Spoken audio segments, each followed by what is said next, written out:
If nobody takes that rifle, we're all going to die. The warning burst across the radio a split second before another rifle crack echoed through the valley. Then came the silence. The kind of silence every Navy SEAL feared. High above the rugged Afghan ridgeline, Petty Officer Marcus Reed, the team's Overwatch sniper, collapsed backward behind a line of broken limestone. His rifle slid from his hands and came to rest against a weathered boulder, its scope still aimed toward the enemy position, hidden nearly 1,000 meters away. Sniper down. The call ripped through the patrol. Chaos followed immediately. Rounds slammed into the rocks around the 8-man reconnaissance team, forcing everyone flat against the mountainside. Dust exploded into the air with every impact, turning the narrow ledge into a cloud of shattered stone. Keep your heads down. Lieutenant Daniel Brooks crawled behind a jagged outcrop, grabbing the radio from his communications operator. Falcon 6, this is Ghost 2. We've lost Overwatch. Enemy sniper still active. Static answered him. The surrounding mountains swallowed the transmission before it could reach higher command. Brooks cursed under his breath. The valley below offered no cover. The ridgeline above offered no escape. Every route off the mountain crossed open ground already controlled by the unseen enemy marksman. One movement, one exposed shoulder, one mistake, another SEAL would die. Nearby, hospital corpsman Tyler Grant dragged Marcus Reed behind a rock formation and immediately pressed both hands against the wound high on the sniper's chest. Stay with me. Marcus struggled to breathe. Blood spread rapidly across his plate carrier. His lips moved, but no words came out. Grant looked toward Brooks. We've got minutes. Not hours. Not even one. Minutes. Another bullet smashed into the cliff only inches above them, sending fragments of stone across the team's position. The enemy sniper wasn't rushing. He didn't need to. He knew exactly where they were. He only had to wait. Brooks carefully raised his binoculars for less than a second. A sharp crack instantly answered. The round shattered the edge of the rock inches from his face. He ducked back immediately. Damn it, the sniper had anticipated the movement. He wasn't just accurate. He was patient, disciplined, experienced. Chief Petty Officer Ryan Hayes scanned the team. Anyone else qualified on Marcus's rifle? Nobody answered. Most operators could fire a precision rifle. Very few could replace a combat sniper under live fire. The silence said everything. Another shot echoed across the valley. This time the round struck their supply pack, tearing it apart and scattering magazines, medical gear, and loose ammunition across the narrow ledge. Boxes of rifle rounds rolled dangerously toward the cliff's edge. Someone lunged instinctively to stop them. Leave it, Hayes barked. No unnecessary movement. Several feet away, a woman wearing the same dust-covered camouflage uniform quietly gathered the scattered ammunition before it disappeared over the edge. Staff Sergeant Emily Carter worked without panic. Magazine after magazine disappeared back into her assault pack with practiced efficiency. Her hands never shook. She said nothing. Throughout the deployment, Emily had carried extra ammunition for Marcus Reed. She checked his rifle before every patrol. She cleaned its bolt after every mission. She packed the ballistic cards. She carried the spare magazines. Most of the newer operators simply called her the ammo carrier. Some joked that she knew the rifle better than its owner. None of them had ever seen her fire it. Another bullet screamed overhead. Fragments of limestone rained across Emily's helmet. She looked once toward Marcus, then toward the rifle lying alone beside the shattered rock. No one else moved. Every second that passed tightened the enemy sniper's grip on the mountain. Lieutenant Brooks looked across his trapped team. 8 SEALs. 1 wounded sniper. No way forward. No way back. And then, through the dust, smoke, and deafening echoes of gunfire, one calm voice broke the fear gripping the mountainside. Hand me the rifle. Lieutenant Daniel Brooks turned toward the voice almost instinctively. For a brief second, he thought he had misheard it. Dust drifted through the narrow mountain pass as another enemy round slammed into the rocks above their position, showering the team with fragments of shattered limestone. Who said that? No one answered. Then the same calm voice came again. Hand me the rifle. Brooks looked across the team until his eyes settled on Staff Sergeant Emily Carter. She was kneeling beside the torn supply pack, securing loose magazines that had spilled across the ledge only moments earlier. Nothing about her appearance suggested desperation. Her breathing remained steady. Her movements remained controlled.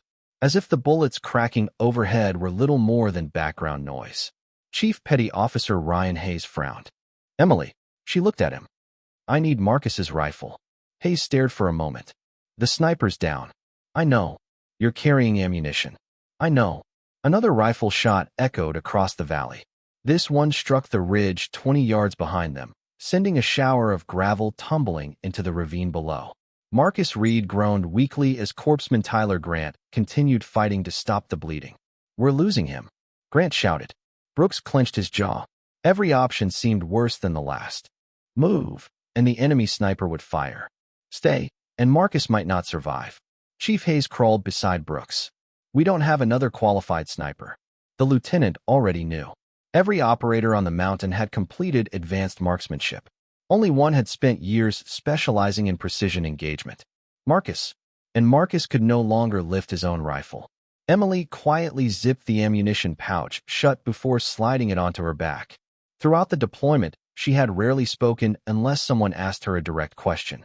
Most of the younger operators barely knew anything about her. They knew she packed ammunition, checked rifles before missions, recorded ammunition counts, maintained optics, verified ballistic cards, prepared spare suppressors, handled equipment. Someone once joked that she cared more about Marcus's rifle than her own carbine. Emily had simply smiled and kept cleaning the bolt. Another operator had laughed. You're practically his equipment manager. She never corrected him. No one had ever asked why she knew every adjustment on Marcus's scope from memory. No one had wondered why she insisted on cleaning the rifle herself after every patrol.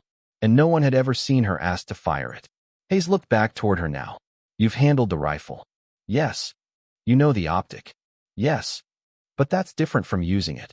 Emily nodded. It is. The answer surprised him. She wasn't pretending otherwise. There was no exaggerated confidence. No reckless optimism. Only honesty. Brooks watched her closely. If I hand you Marcus's rifle. He hesitated.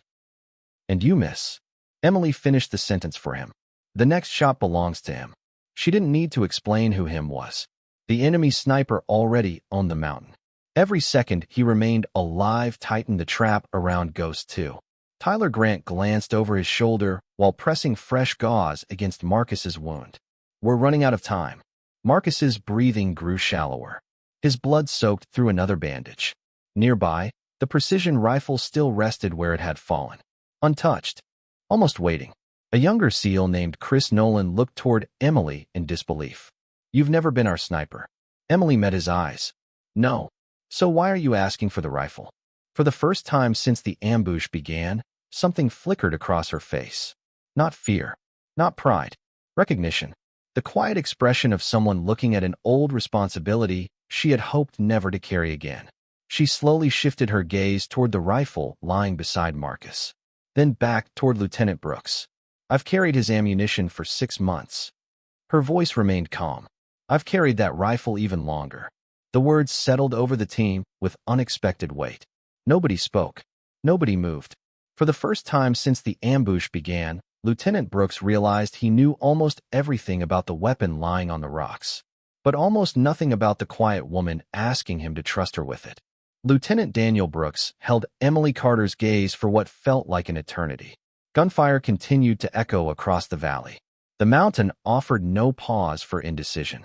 Another bullet slammed into the rocks above Marcus Reed, spraying fresh shards of stone across the wounded sniper and the corpsman fighting to keep him alive. Tyler Grant didn't even look up. I need that bleeding stopped, or I'm going to lose him. Brooks understood the terrible truth. Saving Marcus and saving the team had become 2 different battles. Chief Ryan Hayes leaned closer. Sir. Brooks answered without taking his eyes off Emily. I know. No one else volunteered. No one else even suggested another plan. The enemy sniper had eliminated every option except the one standing quietly in front of them. Emily remained perfectly still. She wasn't pleading. She wasn't trying to convince anyone. She simply waited for an order. That calm unsettled Brooks more than panic would have. Tell me something, he said. Have you ever fired Marcus's rifle? Emily answered immediately. Yes. The younger operators looked at one another. Chris Nolan frowned. When? Emily never looked away from Brooks. Training. Hayes folded his arms against the rock. What kind of training? Emily hesitated for the first time. The pause lasted barely a second. Enough. Another crack split the air. A round ricocheted off the cliff and disappeared into the valley below. The enemy sniper was adjusting his angles, testing their reactions, watching, waiting. Brooks lowered his voice. If I hand you that rifle, everyone on this mountain depends on you. Emily nodded once. I understand. And if you can't make the shot, I won't take it. That answer caught Hayes off guard. You won't. Emily slowly shook her head. A sniper who forces a bad shot creates another casualty. The words sounded less like confidence and more like doctrine. Something learned. Repeated. Lived. Hayes exchanged a glance with Brooks. That wasn't something an ammunition carrier usually said. Emily continued. I'll only fire if the solution exists. Chris Nolan whispered. Solution? She calmly replied. The wind. The mirage. The elevation. The angle. If they don't come together, then squeezing the trigger is just wasting ammunition. Silence settled over the small group despite the battle raging around them. Marcus had explained almost those exact words during sniper instruction months earlier. No one else knew them. Brooks studied Emily more carefully. She wasn't looking at Marcus. She wasn't looking at him. Her eyes kept drifting toward the valley, toward the distant ridgeline where the unseen enemy waited. Not searching randomly, observing, measuring, almost unconsciously. Another burst of wind swept through the pass. Emily closed her eyes for only a brief moment. She felt the air against her face, listened to the grass brushing against nearby rocks, watched a loose strip of camouflage fabric flutter from a broken shrub 20 yards downhill. When she opened her eyes again, they settled on the same narrow section of mountain across the valley. You found him? Brooks asked quietly. I found where he wants us to look. The lieutenant frowned. What does that mean? It means. She paused. He's not shooting from where everyone thinks. Hayes looked toward the opposite ridge through a compact spotting monocular. All he saw were rocks, shadows, heat shimmering above the stone. Nothing else. Emily spoke again. His last 3 shots arrived with different echo delays. Nobody answered. The impacts climbed higher each time. Still silence. He shifted positions after Marcus went down. Chris Nolan stared at her. How can you know that? Emily didn't answer immediately. Instead, she slowly reached toward the rifle still lying beside Marcus Reed. She stopped only inches away, waiting for permission she had not yet been given. Lieutenant Brooks finally understood something that had escaped all of them since the firefight began. Emily Carter wasn't looking at that rifle because she hoped to become their sniper. She was looking at it the way a surgeon looks at the only instrument capable of saving a patient's life. He reached forward, wrapped one hand around the rifle's sling. Then, without another word, placed the precision weapon into hers. The rifle felt familiar the moment it settled into Emily Carter's hands. Not comforting. Familiar. She immediately slung the weapon across her chest and crawled beside Marcus Reed without hesitation. Tyler. The corpsman looked up. I'm going to move his arm. Do it. Emily carefully lifted Marcus's right shoulder just enough to free the rifle's sling without disturbing the pressure on his wound. Marcus's eyes opened for only a moment. They found the rifle. Then they found Emily. His lips barely moved. You? Emily leaned closer. I've got it. A faint breath escaped him. Almost a smile. Then exhaustion pulled him back into silence. Chief Ryan Hayes noticed the exchange. You've done this together before. Emily unclipped the sling. Many times. No further explanation came. She immediately inspected the rifle with calm precision. Magazine. Locked. Bolt. Forward. Safety. On. She tilted the rifle slightly, checking the scope body for impact damage. The fall had shifted a thin layer of dust across the objective lens, but nothing appeared broken. She removed a folded lens cloth from her vest and wiped the glass with practiced care. Chris Nolan watched every movement. You even carry his cleaning cloth? Emily answered while examining the elevation turret. I packed it. Another enemy round struck the ridgeline. Closer. The unseen sniper was compressing the team's position. Lieutenant Brooks glanced downhill. We're out of time. Emily ignored the urgency. Rushing now would only make another casualty. She rested the rifle across her knees before opening the small pouch attached to the stock. Inside sat a laminated ballistic card. Temperature, density, altitude, range references, wind corrections. Every number had been handwritten. Emily looked at it for barely 2 seconds. Then she folded it closed again. You memorized it? Hayes asked quietly. Before we deployed. Chris blinked. All of it. Emily nodded once. Another crack echoed across the valley. This round punched into the rock Marcus had occupied minutes earlier. The enemy sniper expected someone to reclaim the original firing position. Emily quietly smiled. He wants us there. She pointed toward the shattered limestone shelf. That's his kill zone. Brooks followed her finger. So you won't shoot from Marcus's position? No. She slowly studied the terrain surrounding them. Every boulder, every depression, every shadow. Finally, her eyes stopped 30 yards uphill. A narrow outcropping overlooked the valley from a slightly different angle. Steeper, more exposed, but partially hidden by a cluster of wind-shaped pines. She pointed. There. Hayes frowned immediately. That's almost completely uncovered. Only halfway. He'll see you. Emily shook her head. He'll expect me to crawl here. She pointed toward Marcus's former hide. He won't expect me to climb. Brooks measured the route. Loose rock. Minimal cover. Nearly impossible to cross without drawing fire. How long? Emily looked once toward the swaying branches above. 25 seconds. Chris stared at her. You counted that already? I counted before I asked for the rifle. Silence followed. Every answer she gave revealed another layer none of them had ever noticed. She wasn't inventing a plan. She had been building one from the moment Marcus fell. Emily removed her gloves, pressed her bare fingertips against the stone, closed her eyes for a heartbeat. The rock still held warmth from the afternoon sun. The breeze brushed lightly across the back of her hand. She reopened her eyes. The crosswind is weakening. Hayes listened. I don't feel anything. You won't. It's changing above us first. A strip of dry grass, several yards uphill, bent gently. Not toward the valley, toward the ridge. Emily watched it carefully. There. She rose into a low crouch. Not enough to expose herself. Only enough to reposition the rifle. Lieutenant Brooks reached out and briefly caught her sleeve. If this goes wrong. Emily met his eyes. It won't matter what happens to me.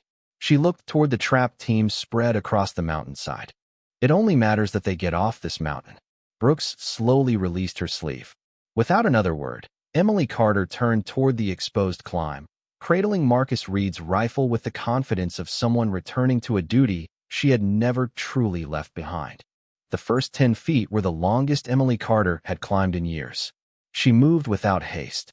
Every handhold was tested before she shifted her weight. Every loose stone was ignored. One careless movement would send rocks tumbling into the valley, announcing her position before she ever reached the overlook. Behind her, Ghost 2 remained silent. Nobody offered advice. Nobody called her name. Every operator understood that the mountain itself had become part of the battle. Halfway to the outcropping, Emily froze. A faint gust brushed across the exposed slope. She lowered herself against the rock and waited. 3 seconds. 5. 7. The wind settled. Only then did she continue. Lieutenant Daniel Brooks watched through a narrow gap between 2 boulders. I've never seen anyone move like that. Chief Ryan Hayes kept his binocular fixed on Emily. That's because she's not climbing. Brooks glanced at him. What? Hayes never lowered the glass. She's stalking. The realization lingered between them. Emily wasn't simply crossing terrain. She was approaching an unseen opponent who was doing exactly the same thing from the opposite mountain. Another rifle crack shattered the silence. The enemy sniper fired again. The round struck the empty position Marcus Reed had occupied earlier. Fragments of stone burst into the air. Emily didn't even turn her head. He took the bait. Hayes whispered. Brooks slowly exhaled. He still thinks we're desperate enough to reuse the old hide. Emily reached the narrow shelf she had chosen. It was barely large enough to support her body. She carefully unfolded the rifle's bipod and settled behind the weapon. No unnecessary motion. No wasted effort. She aligned the stock against her shoulder, adjusted the rear support with a small squeeze bag from Marcus's pack, placed her cheek lightly against the comb. Only then did she look through the scope. Her breathing slowed. The battlefield disappeared. The shouting behind her faded. Even Marcus's labored breathing became distant. Inside the optic, the valley transformed into mathematics. Rock, shadow, heat shimmer, wind, distance. Nothing else existed. She slowly rotated the magnification ring. The opposite ridgeline sharpened. Still nothing. She shifted only a fraction of a degree. A patch of broken limestone. A cluster of scrub brush. Heat waves dancing above sunlit stone. Then, a tiny flash. Gone almost instantly. Not sunlight. Glass.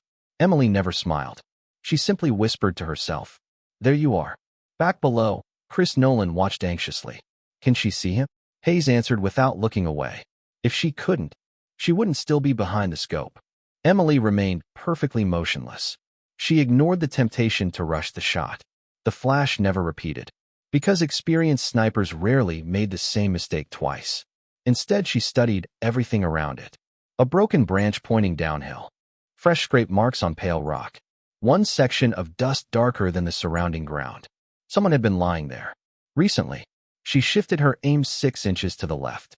Nothing. Another 4 inches. Still nothing. Then the wind changed again. Not stronger. Cleaner. The mirage flattened across the valley floor. For less than 2 seconds, the air between both mountains became perfectly clear. A human outline appeared behind a weathered slab of stone. Only the upper edge of a scope. Half a sleeve. One shoulder. Barely enough. Emily quietly adjusted the elevation turret 3 precise clicks. Then 1 click for wind. No more. No less. Lieutenant Brooks noticed she still hadn't fired. What's she waiting for? Hayes answered softly. The same thing he's waiting for. Across the valley, the enemy sniper believed Ghost 2 remained pinned behind Marcus's abandoned position. He was watching the wrong piece of ground. Emily's finger rested lightly against the trigger. Not pulling. Waiting. Her heartbeat slowed. 1 breath in. Half a breath out. The crosswind disappeared almost completely. The small strip of grass below her firing point stood nearly still. The window she had predicted had finally arrived. Without a single trace of panic, Emily Carter settled the reticle over the faint outline across the valley. Then she took up the trigger exactly as she had been taught years before, preparing to release the single shot that would decide whether Ghost 2 walked off the mountain or never left it at all. The trigger broke with almost no movement. The rifle answered with a sharp crack that rolled across the valley before echoing from one mountainside to the next. Recoil pushed gently into Emily Carter's shoulder. The scope lifted. Returned. She was already back on target before the sound had completely faded. She did not celebrate. She did not breathe differently. She simply watched. At nearly 1,000 meters, time seemed to slow. The bullet crossed open air invisible to every person on the mountain. No one spoke. Lieutenant Daniel Brooks kept his eyes fixed on the opposite ridge. Chief Ryan Hayes never lowered his binoculars. Chris Nolan unconsciously held his breath. Even the enemy mountain seemed to fall silent. Then, a sudden burst of dust exploded behind the weathered slab of stone. Not in front. Not beside it. Directly behind it. Hayes leaned harder into the binoculars. I've got movement. Nobody answered. The outline behind the rocks shifted violently. A rifle barrel slipped sideways. Then disappeared. Several long seconds passed. Nothing moved again. Emily remained behind the scope. Still watching. Still waiting. Brooks looked toward her. Did you hit him? She never took her eye from the optic. I don't know yet. Another 5 seconds crawled past. No rifle crack came back. No fresh impacts struck the SEAL position. The valley remained strangely quiet.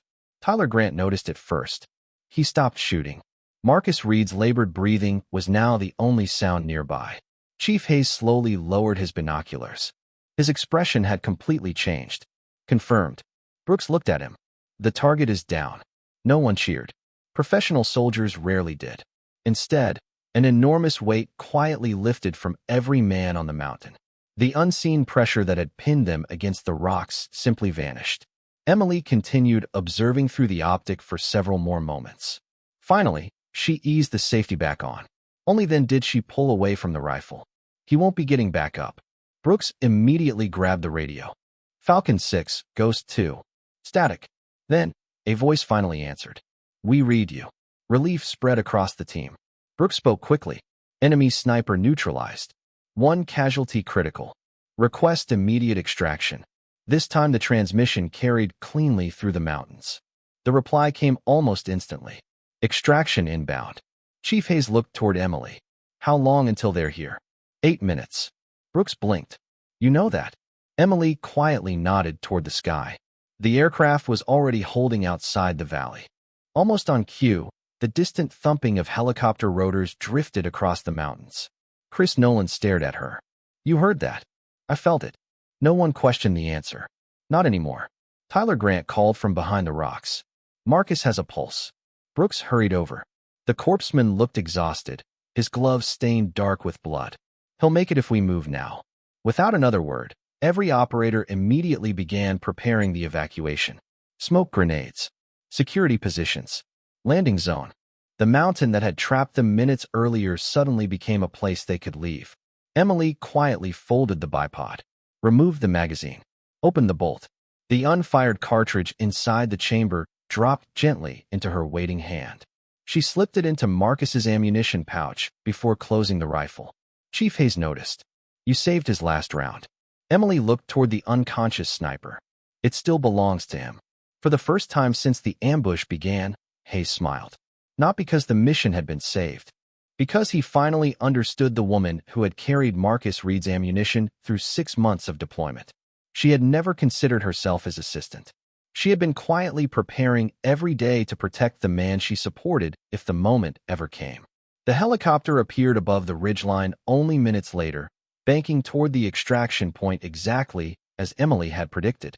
As the downdraft scattered dust across the mountain, Lieutenant Brooks looked back at the quiet woman carrying Marcus's rifle. He realized the team had spent half a year believing they knew exactly who Staff Sergeant Emily Carter was. The battlefield had just revealed how completely they had been mistaken. The helicopter disappeared over the ridge less than 2 minutes after lifting Marcus Reed from the mountain. Its fading rotor noise left behind an unfamiliar quiet. The firefight was over.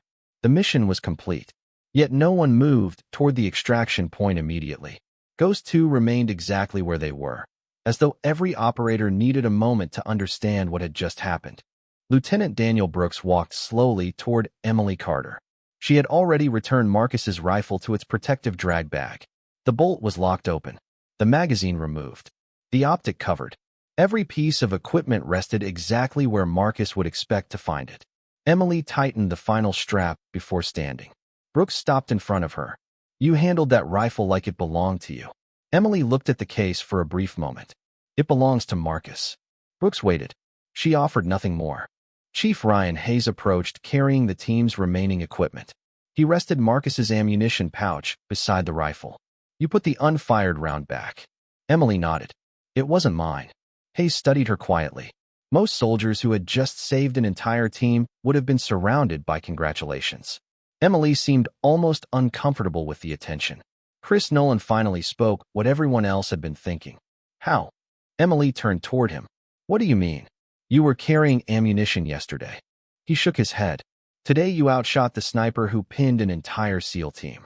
Another operator added quietly. You read the terrain, the wind, the angle. You knew exactly where he'd moved. Emily adjusted the shoulder strap of her pack. I observed. Chris laughed softly. No, that was more than observation. She didn't argue. She simply started checking the remaining ammunition count as though the conversation were already finished. Brooks exchanged a glance with Hayes. There's something we don't know. Hayes nodded once. There has been since deployment. Back at the forward operating base later that evening, the surviving members of Ghost 2 gathered inside the operations briefing room. Medical personnel had already confirmed that Marcus Reed was alive and in surgery. The announcement eased the last remaining tension in the room. An intelligence officer entered carrying a secure tablet. Lieutenant. Brooks looked up.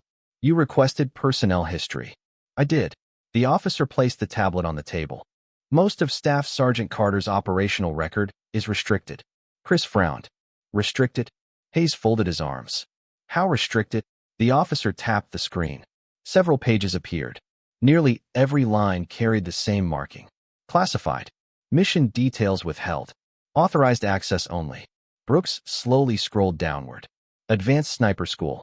Distinguished Graduate. Joint Precision Engagement Course. Instructor Qualification. Mountain Warfare Sniper Program. Every evaluation ended exactly the same way. Outstanding. Outstanding. Outstanding. Outstanding. Silence settled over the room. Chris stared at the display. That's impossible. Hayes quietly corrected him. No. We just never asked. Brooks continued reading. An older record appeared near the bottom of the file. Personnel reassignment request. Approved. Previous assignment, primary sniper. Current assignment, ammunition support specialist. Chris looked completely confused. She asked to leave sniper duty? The intelligence officer nodded. Voluntarily. No disciplinary action. No medical restriction. No reduction in qualifications. Hayes leaned closer. Reason? The officer scrolled farther. Most of the paragraph remained blacked out. Only one sentence had been cleared. Requested reassignment following operational casualty within assigned sniper element. Nobody spoke. The room suddenly felt much smaller. Brooks slowly leaned back in his chair. She didn't lose her position. Hayes shook his head. She walked away from it. Chris looked toward the closed briefing room door. So for 6 months. He paused. The woman carrying Marcus's ammunition. Used to be the sniper. No one answered. Across the base, unaware that anyone had opened her file, Emily Carter sat alone outside the maintenance tent beneath the fading evening sky. Marcus's rifle rested across her lap. She quietly cleaned the bolt assembly exactly as she had after every mission. The only difference was that now, for the first time, the men she had quietly served finally understood whose hands had been caring for that rifle all along. 3 days later, Marcus Reed opened his eyes in the military hospital. The first thing he noticed was the silence. No rifle reports. No helicopter rotors. Only the steady rhythm of medical monitors surrounding his bed. He blinked against the morning light until a familiar face came into focus. Emily Carter sat quietly beside the window with a rifle maintenance kit resting unopened on the chair next to her. She wasn't reading. She wasn't using her phone. She was simply waiting. Marcus managed a weak smile. You cleaned it already. Emily looked over. Twice. He laughed softly before wincing at the pain in his chest. I figured. For several moments, neither of them spoke. They had spent years working together. Conversation had never required many words. Marcus finally broke the silence. I heard. Emily tilted her head slightly. Heard what? You made the shot. She didn't answer immediately. Instead, she poured a cup of water and carefully handed it to him. You would have done the same. Marcus accepted the cup. No. He looked directly into her eyes. I would have taken the same shot. He paused. But I wouldn't have found that position. Emily lowered her gaze. It was there. You saw it. Another silence settled between them. Outside the room, Lieutenant Daniel Brooks and Chief Ryan Hayes stood quietly, neither wanting to interrupt. Marcus's next words reached them through the half-open door. I always knew one day you'd have to pick up that rifle again. Brooks exchanged a surprised look with Hayes. Marcus had known.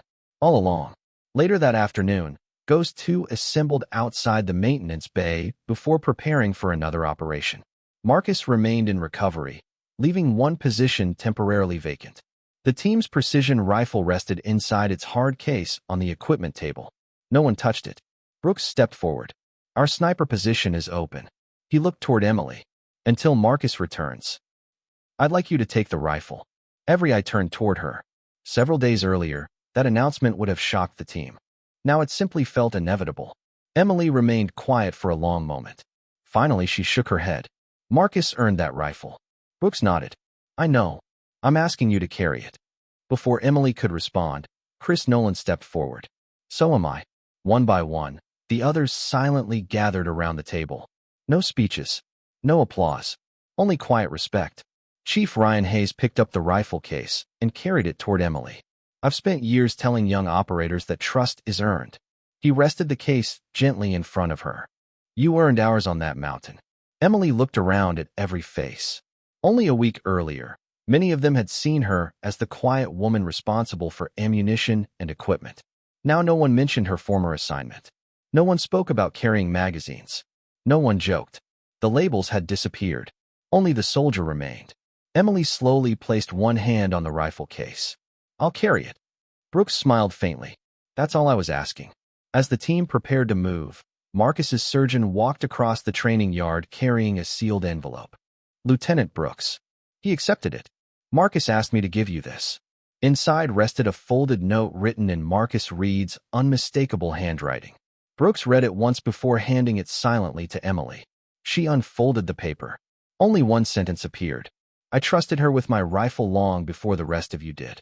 Emily quietly folded the note again and slipped it into the rifle case beside the laminated ballistic card she had memorized months before.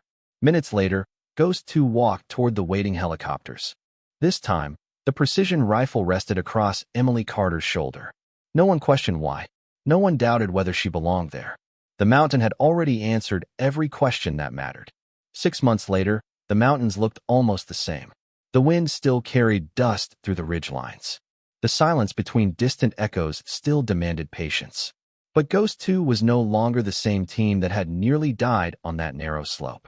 Staff Sergeant Emily Carter lay motionless behind a weathered rock, the precision rifle resting naturally against her shoulder. Lieutenant Daniel Brooks watched through his binoculars from several yards away. "You've got movement at 11 o'clock. Emily didn't answer immediately. She observed, measured, waited. Then she spoke with the same calm voice the team had come to trust. "Negative." Brooks lowered the binoculars. "I saw someone." "You saw heat." She adjusted the scope one fraction. "The target is behind the second ridgeline." 3 seconds later, the reconnaissance drone transmitted a live image to the team's tablet, exactly where Emily had indicated. Chief Ryan Hayes smiled quietly. "I'll never get tired of watching that." Chris Nolan chuckled beside him. "Neither will I."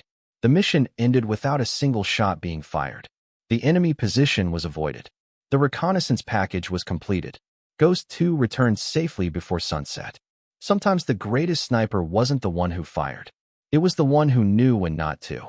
Back at the base, Marcus Reed stood waiting outside the operations building. Months of rehabilitation had restored much of his strength, though the scars beneath his uniform would remain for life. As Emily approached carrying the precision rifle, Marcus smiled. "Looks better on you than it ever did on me." Emily shook her head. "It still belongs to the team." Marcus laughed softly. "Exactly." He extended his hand. "Not because protocol required it. Because respect deserved to be shown." Emily accepted the handshake. Around them, younger operators crossed the courtyard carrying equipment between training ranges. One new recruit slowed as he noticed the exchange. He quietly asked Chris Nolan, "Who's the woman with the sniper rifle?" Chris looked toward Emily before answering. "That's Staff Sergeant Carter." The recruit nodded politely. "Is she the unit sniper?" Chris smiled. "She's one of the reasons we're all still here." Nothing more needed to be said. Reputations built through action rarely required explanation. That evening, Lieutenant Brooks entered the team briefing room carrying a framed photograph. It showed 8 operators standing together beside an extraction helicopter. Marcus wore a hospital bandage across his chest. Emily stood near the center, still holding the precision rifle. Brooks placed the photograph on the wall beneath the team's motto. He looked around the room before speaking. "People remember battles because of gunfire." He paused. "I remember this one because someone stayed humble long enough for everyone else to underestimate her." No one argued. Every man in the room knew it was true. Emily quietly glanced at the photograph. She saw no hero, only teammates who had survived together. Outside, the evening sun disappeared behind the mountains that had nearly become their graves. The wind moved gently across the empty firing range. For a moment it sounded almost like the echo of a single distant rifle shot, the one that had changed everything. There would always be louder voices, bigger personalities, people eager to prove themselves before the mission even began. Emily Carter never became one of them. She simply carried her equipment, protected her teammates, did her job when no one was watching. And when history finally placed a rifle in her hands, she proved something far greater than extraordinary marksmanship. She proved that true strength never needs to announce itself. It only needs one moment to reveal itself. Because respect is never demanded. It is earned.